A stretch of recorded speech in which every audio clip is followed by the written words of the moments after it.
Good evening, and this is Ginni Saraswati back on Bent TV. Thank you for inviting me into your living rooms or your bedrooms or whatever room that you're watching Bent TV in.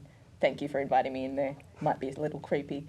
I'm joined by three lovely ladies here. To my right, Kim McInnes, and to my left, Emma Dawson and Jessica Glover. Ladies, we want to discuss the big issues here. Dating. Now, not all of us are single, not all of us are married, not all of us are taken, some of us are in between.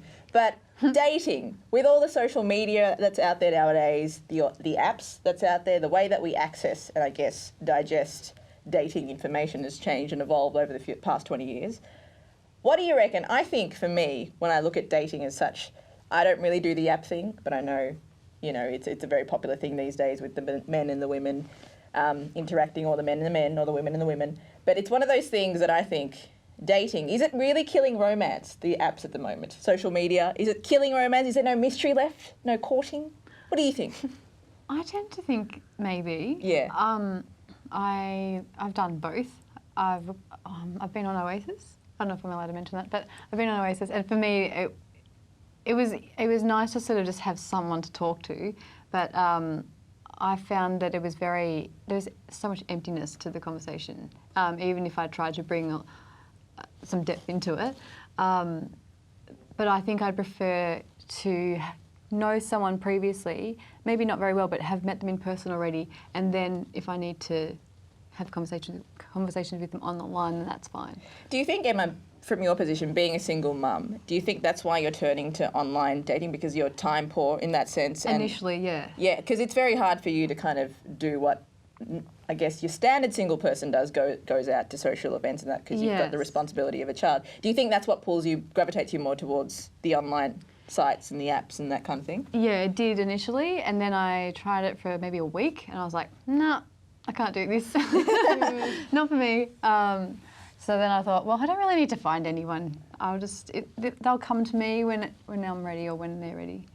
Yeah, no, I agree. I've been on the apps for a little while, and to me, it's like modern day pen pal. It's true though, isn't it? There's something that's not special about meeting someone like that. I find the traditional way, getting to know someone and just catching their eye is just so much more powerful. Yeah. And then, especially when you've known someone for a while and you've been able to build this great relationship with them that's just a friendship and then it blossoms. I mean, that's my ideal scenario. But then there's just some magic that's just not there when you're meeting people by swiping. It's just... I don't know, I think I've had a little bit of a different experience. So I met my partner using an online dating app, and I think that, the whole courting and dating thing still applies, because the app is like the platform for you guys to connect and start chatting and get to know each other. But then in my experience, it was dates that followed after that. So like the romance still was there. That's good.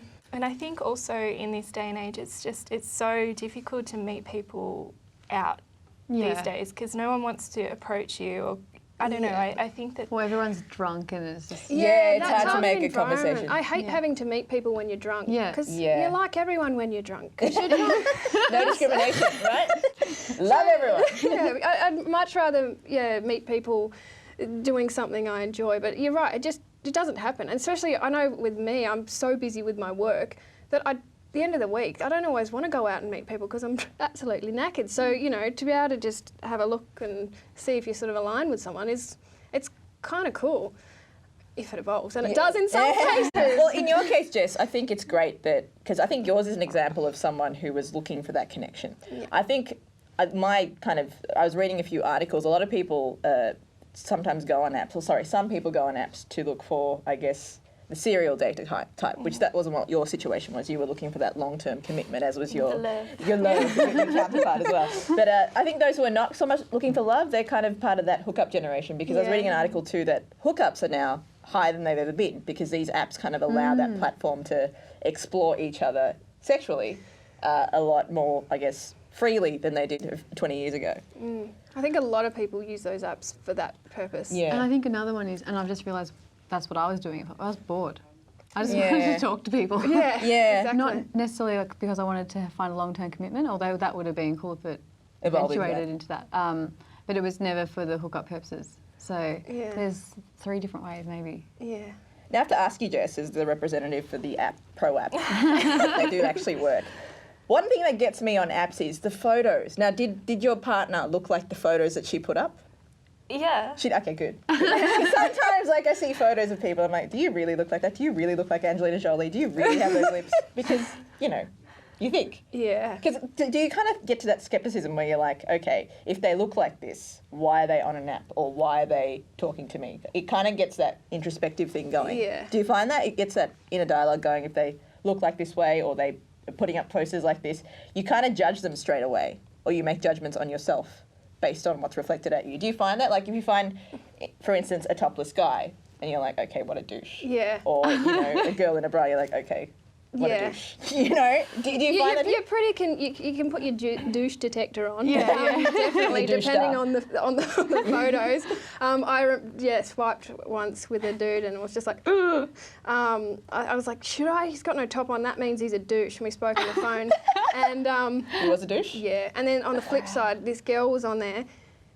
Gorgeous, stunning. I was like, how is she on here? She's practically like a model. And we started having a conversation and then she just disappeared. I was like, oh shit, what have I done? Did I say something wrong? So yeah, Maybe it was Angelina. it might have been. She had to tend to I one of her think 12 I kids. was onto it, so she had to get off. Yeah, she's like, oh, Kimmy's Yeah. on to me, Kimmy's on to me. That's really interesting. That's true. I think the Douche-Dar is quite alert when you are looking at this Douche-Dar. I've coined the phrase now. But then Thanks, there's Bridget. also the times where people don't have photos. Like from myself, when I first joined up to Oasis, I didn't put up any photos. And maybe within half an hour, I had 50 requests, and I was like, For okay. photo? 50 Just requests just to chat. To chat. Yeah. Wow. With no photo. That kind of, I don't know, sometimes there's that skepticism as well about photos too. You're like, oh, they don't put a photo up. Yeah, What's going on? That's Yeah, how I yeah. feel. Like, Yeah. I don't see photo. Yeah. I'm like, no. The dating revolution, it's all happening as long as you're one of those fish swimming in the sea. I hope you're getting your jollies. This is Ginni signing off on Bent TV.